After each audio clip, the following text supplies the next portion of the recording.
What up? What up? What up? Welcome into another post-game edition of Green with Envy. As always, it's your boy Will Weir checking in. How you doing? How you living? Joining me as he does each and every time, my best friend, co-host, and the coach of our podcast, the one and only, the robed out Greg Maneikis. What's going on, my friend? Feeling swaggy tonight after that Celtics win, man. It was kind of like the complete opposite of the last game where the Celtics got up big and then blew a lead. We got down early and then gained a lead. Great Celtics win, though. Yeah, after these first two games, it's really hard to walk away with any other feeling than what you just said. A little swaggy, right? Like you look at both of these games, they both end up in games that are very, very comfortable for the Celtics, which it's funny because you look through the ethos of this season, the journey that we've all been on.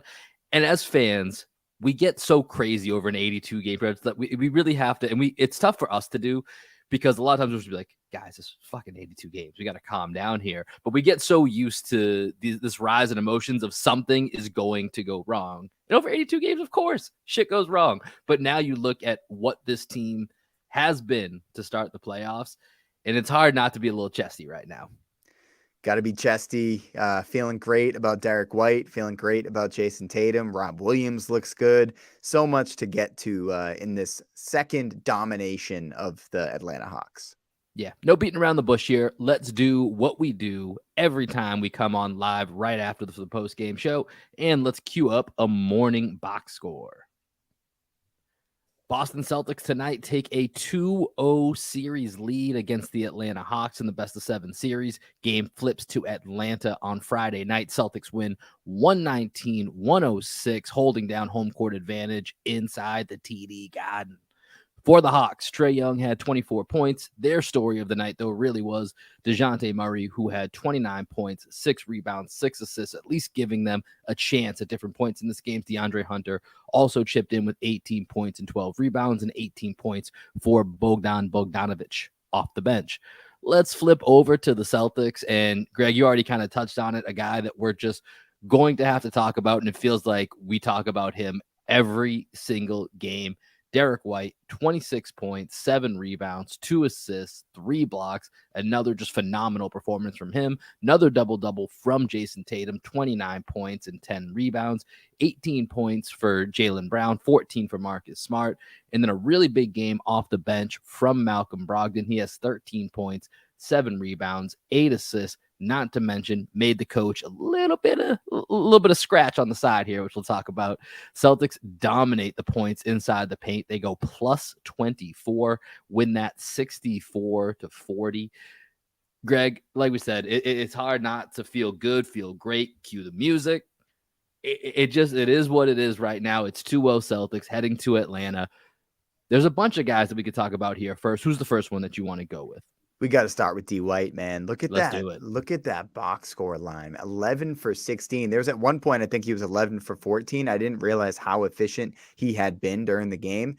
And then you just look up, they show his stats. You're like, man, D. White is probably the best player on the court tonight. You know, we were texting with our buddies, Mark and Chris, and Mark's kind of late to the party. Maybe Mark doesn't listen to the podcast. I'm not going to lie. I wanted to call him out in that. It was like, where you been, dude? We debated this 2.5 months ago, and then about 2 months ago decided it's confirmed. There's no if, maybe on some nights. It's a definitive. Derrick White is the third best player on this team, and tonight he was the best in the series. He's been the best player. He's been the MVP of the series so far. I mean, if you just look at the frustration that Trae Young feels, right? You can just like feel that coming through the screen. He's just like, I can't shake this dude. He's getting his shot blocked at the rim. He's getting his shot blocked at the 3-point line. He just looks a mess out there on the court, and it's all because of Derrick White and also just the tenacity of the entire defense. The Celtics defense is completely locked in right now. Baby. We're back, baby. We are back. And I think like just looking at let's stay on Derrick White for a little bit. I mean, like where can we start with him, dude? 2 for 5 from 3, 11 for 16. So I was going to say, I have his shot plot pulled up here, or shot zone pulled up. You know, he was 9 of 11 inside the paint. Yeah. 9 of 11. I mean, just getting wherever he wants. And that's the case for I think Jason Tatum could also get to the paint whenever he wants to. But Derrick White, for some reason, the Hawks thought maybe that's the place to hide Trae Young. Bad decision. It's not the answer. That just ain't it. And Derrick White is, and we talked about this last episode, and we talked about his confidence, right? And a lot of that is his shot, but it's really in everything that he does right now. And he's always been one of the things, even last year when that trade was first made, that we called out is, man, this guy makes good decisions. Like I don't know that we're always going to get big stat lines, and certainly that's been flipping a little bit throughout this season, as now we're kind of expecting him to fill the box score, but he always made the right decisions, even in the games where he didn't have those big numbers that you could directly go to. It was, the unspoken way that he affected the game. Well, now it's both. It's everything. It's this, that, all of the above. There's literally nothing Derrick White's not doing to put a stamp on this game and on this series. Like we said, he is the definitive MVP of the first two games of this series. And it reminds me of what Mike Gorman would always say, like earlier in this season, he'd be like, man, he just wakes up and has 15 points, right? That's kind of what he was expecting out of Derrick White. And now I feel like I'm expecting Derrick White to get 18 to 24.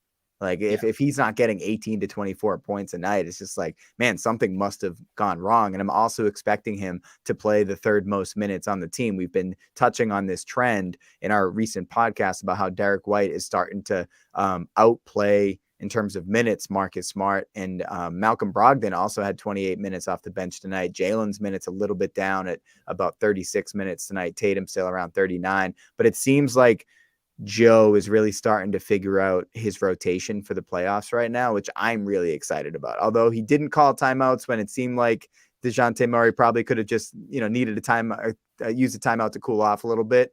The rotation that you see with the Celtics, when you juxtapose that with the Hawks, who just have no idea which lineup to throw out there right now, it just, speaks volumes to why this team is one of the best teams in the league and the Hawks were a playing team. The Hawks just don't have any answers, right? Like anything that they can throw at the Celtics, even when DeJounte gets hot, the Celtics have a way to respond. The Celtics are enforcing their will on the Hawks in every single manner imaginable. There was even a great quote today that I saw floating around about Clint Capella highlighting the mismatches that we have, in that I can't back up my teammates because when I'm out there, Al Horford's out there, and I can't leave a 44% three-point shooter by himself on the perimeter. And then when you throw Rob Williams in there, and this is, let's talk about the Celtics bench a little bit here. This will be our transition to the Celtics bench, because I think Rob Williams and Malcolm Brogdon, and let's throw Sam Hauser in this mix too, because Sam Hauser was D'ing up.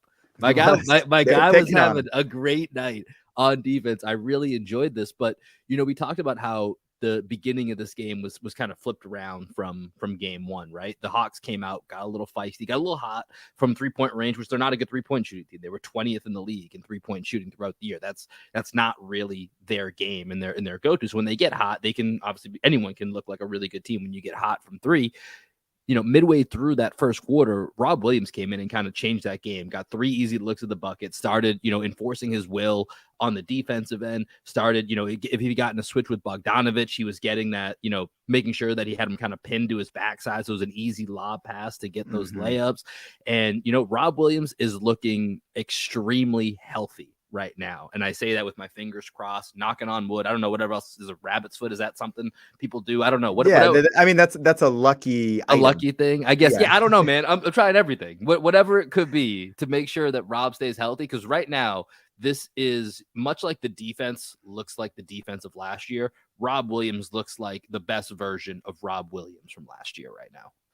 Yeah, our bench, even though it's not that deep, right? It's just really Robert Williams and Malcolm Brogdon, sprinkle in a little shotgun Sam in there. Just that top 7 that the Celtics have right now. I mean, how many players, on the Celtics you have to get through before you start picking a Hawks player or someone you'd rather have, right? I'd rather have Jason Tatum. I'd rather have Jaylen Brown. I'd probably rather have Derrick White right now, the way that he's playing, over Trae Young. DeJounte maybe is the third best player in this series.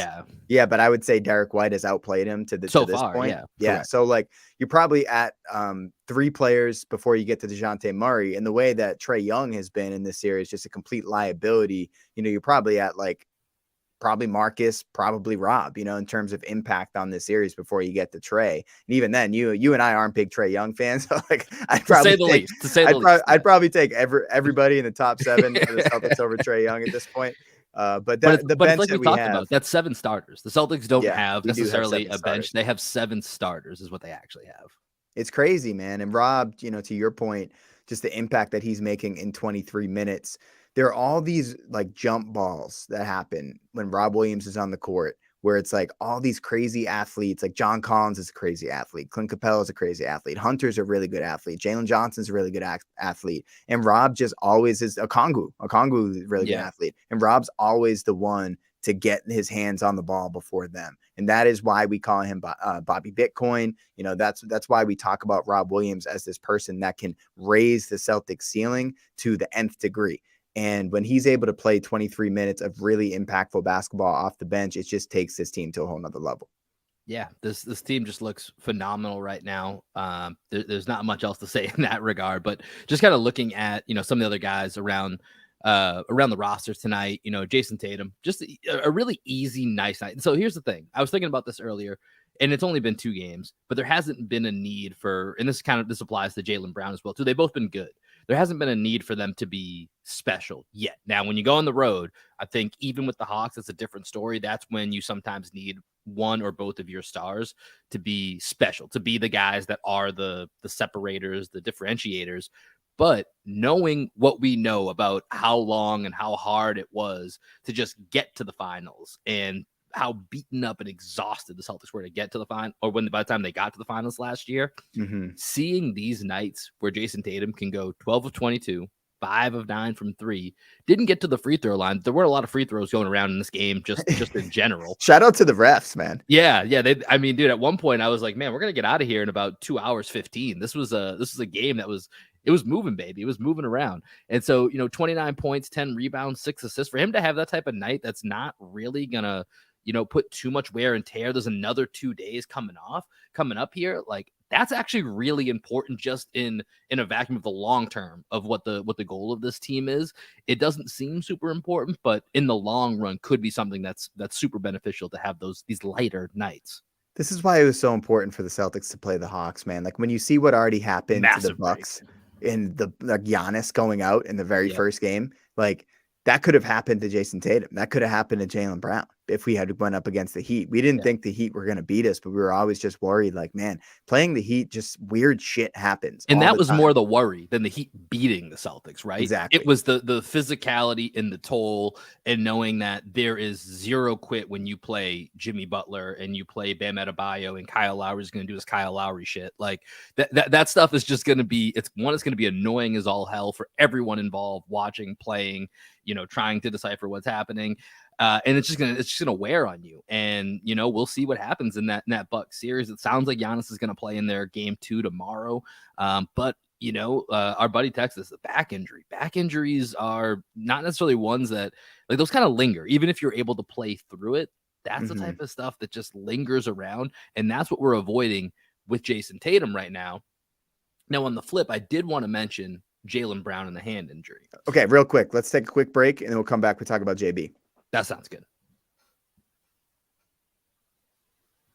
All right. So Jaylen Brown tonight, 7 of 14, 2 of 4 from 3, has 18 points, 3 rebounds, 2 assists, 3 steals, 2 blocks, still filled up the stat sheet here.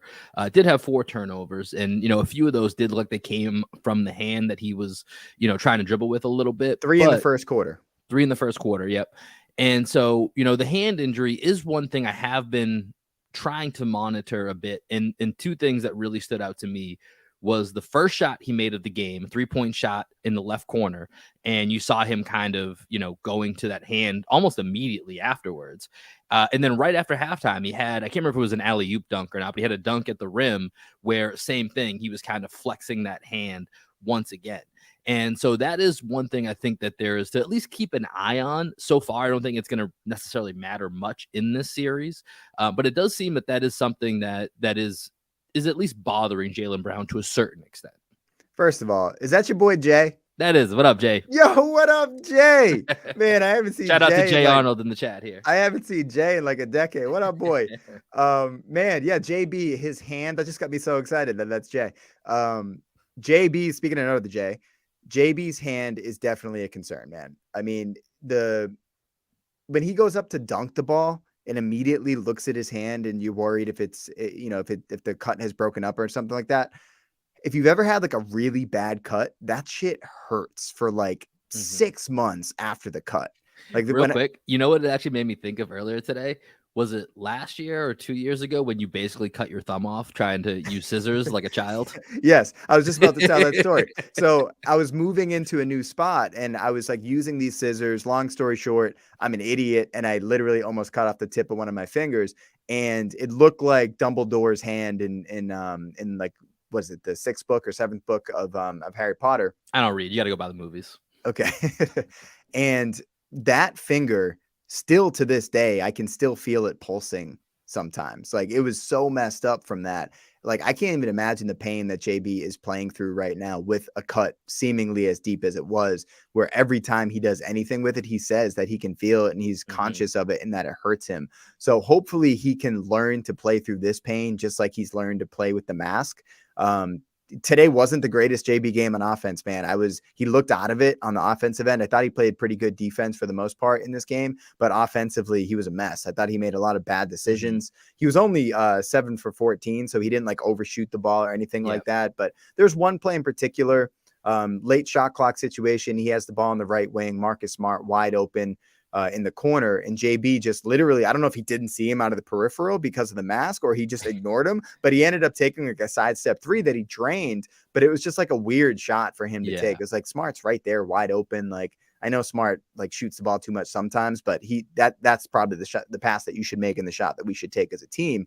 So with JB, I thought he was probably, of the 7 guys that played, he was probably the least impactful. Like, I don't know if maybe that's too strong of a statement. Horford, he was kind of just doing his Al Horford thing tonight, but JB didn't have a great game, but he still found a way to make an impact. It's just like the rest of the guys on the team were so great.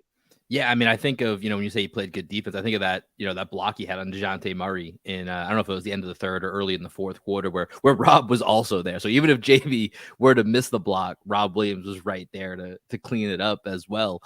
So I think it's just, like I said, that's basically the only worry the Celtics have at this point, is keeping an eye on Jaylen Brown's hand. But let's look ahead here for a little bit, because this is gonna be a quick show, quick podcast here. It's Celtics are up 2-0.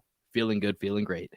But let's look ahead here. And, tonight we touched on DeJounte Murray had a really nice game for the Hawks. He was really, him and a little bit of Bogdanovic here and there, was really, the Bogdanovic went 7 of 11, 4 of 7 from 3. Played some good defense too. Played some good defense. Yeah. So that was really kind of their chance. And it felt like, once again, very similar to game 1, Trae Young on the bench, their team felt like they have more of a chance going up against the Celtics, going a little smaller, but a little longer, with a Okongwu out there, Bogdanovic, Murray, DeAndre Hunter. And so, when you look to the series shifting to Atlanta, obviously they're going to get at least a little bit of a boost being back at home. But like we said, the Celtics have answers for everything that the Hawks throw out there. If you had to paint a way, other than the Celtics shooting themselves in the foot, is there even a picture you can paint for how the Hawks can get back into the series, or that Celtics fans should be worried about? Well, they need one Trae Young game, right? They need Trae. I think I saw you tweet something about him going nuclear. Like, I think that they need that, but I actually don't think that's like the best way for them to win, like a sustain, like to actually have a shot in this series. I think Trae needs to play. I think we're past that. I got to rephrase that. I don't think there's a way that they can win this. Okay. Series. Yeah. It's them to win a game, basically, maybe 2. For me, the lineup that I would go to if I were Snyder, I would bench Collins. Like, I probably wouldn't play Collins at all in this series. I don't think he matches up well with the Celtics at all. They don't know where to hide him. He gets cooked by Tatum. He gets cooked by Brown. Marcus Smart cooks him as well. So, like, I would bench John Collins off the jump. And then I'd probably play a lineup of Murray, Bogdanovic, Okongwu, Bey, and Hunter. That would probably be like my go-to 5 for if I needed to make a run. Because I just think Okongwu presents a lot of problems. I liken him to a young Bam. I think Hunter, he probably shot the ball a little too much tonight, but they need him to shoot the ball. Like I said last time, I think he was hot early and was going to try and, he hit his first 3 or 4 shots or so. Yeah. And I said on the last pod, I was like, if DeAndre Hunter has a good game, that means he scores 18 points, right? He had 18 points tonight. So, like, I would bench Collins. I wouldn't really play. I mean, they ended up benching Capella for the most part. He only played 22 minutes tonight. So That's kind of what I would go. A little bit more length on the court. Let Murray do his thing. Let Bogdanovic do his thing. And then you have Sadiq Bey, who has a history of playing well against the Celtics, just to try to mix some things up. Because, I mean, right now, when you look at the Hawks, they're a mess. And it looks like this might be maybe Trae Young's last season there. Like maybe they give him one more year with Snyder with the full training camp. But, I mean, he doesn't look happy there. The team doesn't look happy when he's on the court. And that's not anything new. He's been a nuisance since he's been in Atlanta. Yeah, it's a tough look, and it's getting tougher that their best moments are coming with Trae Young on the bench. I was thinking about clearly the one time today where he like showed any sort of guts was when the crowd started chanting overrated at him, and he had like 1 minute of good basketball, and that was it. Yeah, that's been it, man. I mean, this series as it goes to Atlanta, do you think it makes it back to the Garden, or do you think this is a weekend trip to Atlanta and the Celtics are getting ready for round 2? I think we win in 5. Okay, I'm gonna give the Hawks one. Yeah, okay. I'm gonna give the Hawks one just because like the Celtics are so freaking inconsistent, man. Like we should sweep them. We probably will sweep them, but like the way that they've played throughout the year, we always just when we think we've kind of got over that hump and we've learned all of our lessons and we know not to take teams lightly, we ended up taking teams lightly. That's what we do. We're the Celtics. We win in 5. Celtics in 5. Yeah, I mean, I'm still on the sweep train right now. I said if we didn't let up in game 1 and kind of have that letdown, I thought that this was going to be a sweep. I think we're still on this path. Once again, would not be surprised if what you're saying ends up coming true and it turns into a 5-game series. But it clearly does feel like the Celtics are in the driver's seat. And, you know, just to reiterate once again, what a break getting the Hawks versus getting the Heat. Couldn't have broke better for the Celtics. So they're in good shape. Heading to Atlanta, game 3 is going to be on Friday night. Real quick before we wrap up here, Greg, like I said, we're going to keep this pretty light here. But, you know, any thoughts on the Kings-Warriors series? I know that's just one that we have a good time with. Let's do 5 minutes after one. Let's take one more break. Let's do 5 minutes on Around the League.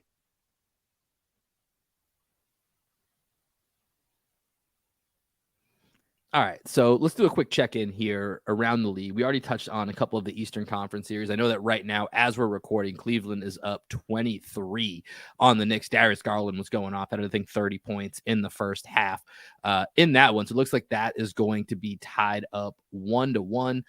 Last night, one of the bigger stories, the Warriors and Kings out west, man. Let's go. That is the series. What an electric game.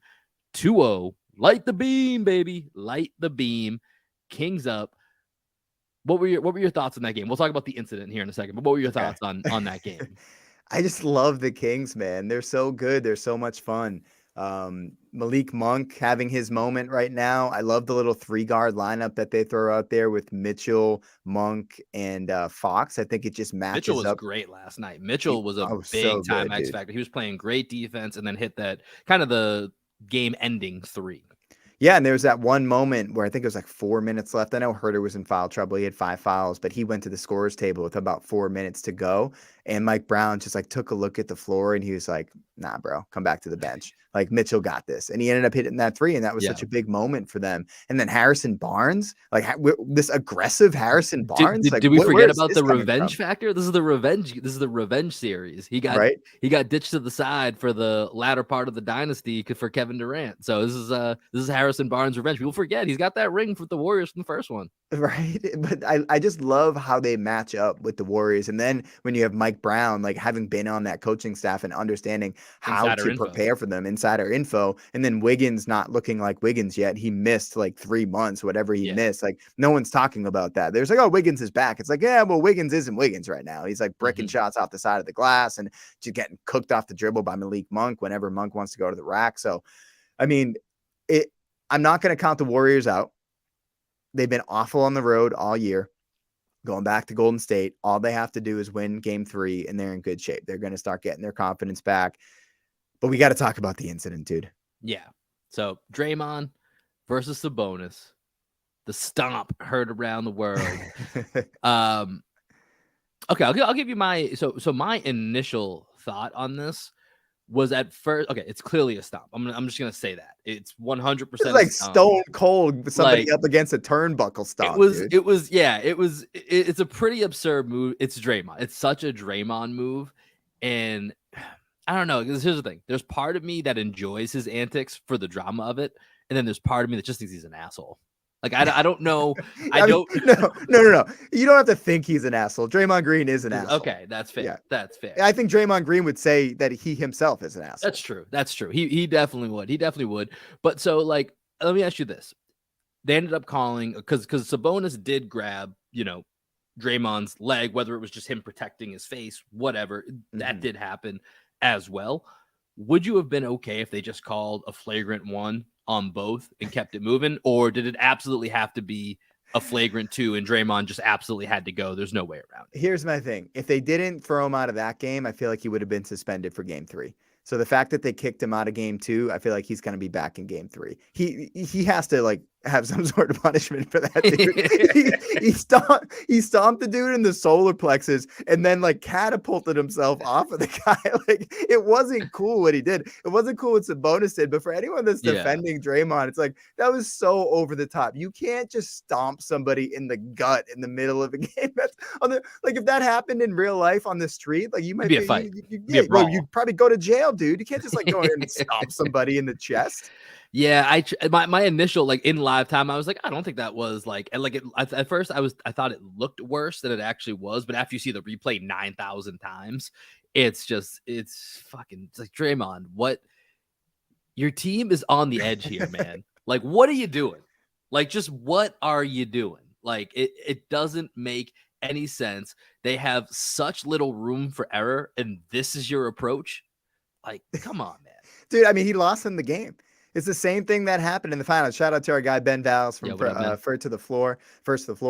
This happened in the finals when he did he hit LeBron on the nuts? Whoever he hit. It was I can't remember, but he kicked somebody in the nuts while on a screen, then got suspended. I think it was LeBron. Yeah, and he ended up getting suspended, and then they ended up losing the series. Like they would have won that series if Draymond doesn't get suspended. They probably win that game last night if Draymond's on the floor because he was having a great game. He was making a big impact on the defensive end. And then he just gets kicked out of the game. He gets the crowd ramped up. Yeah, what did you think about his WWE audition that he did? Like he will definitely be in WWE. Dude, he went so far over the top. Like he went from jarring with like 3 rows of fans directly behind the bench. He then I'm trying to think if I can remember another situation where a player went and found the camera and talked to it as if Vince McMahon, like Vince McMahon is here, like the camera's on your left. Talk about how much you love this shit. Talk about how much you love.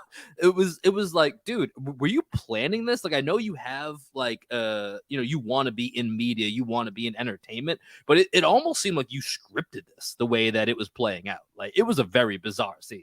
Dude, Draymond's probably earned the benefit of the doubt, probably just because of how much they've won as a team. But if they lose this series, like that's another black mark on Draymond's record. Like he lost in the finals that one year, and then he may have lost in this series where they have a shot. The West is wide open. If they get through this series, there's no reason why they can't make it back to the finals. He may have lost them KD too, right? Remember that was the big blowout, him and KD at that Clippers game, and that kind of fractured the tension a little bit. Speaking of fractured, what about Jordan Poole's confidence? Dude, Jordan Poole is a mess. Dude, talk up. Yeah.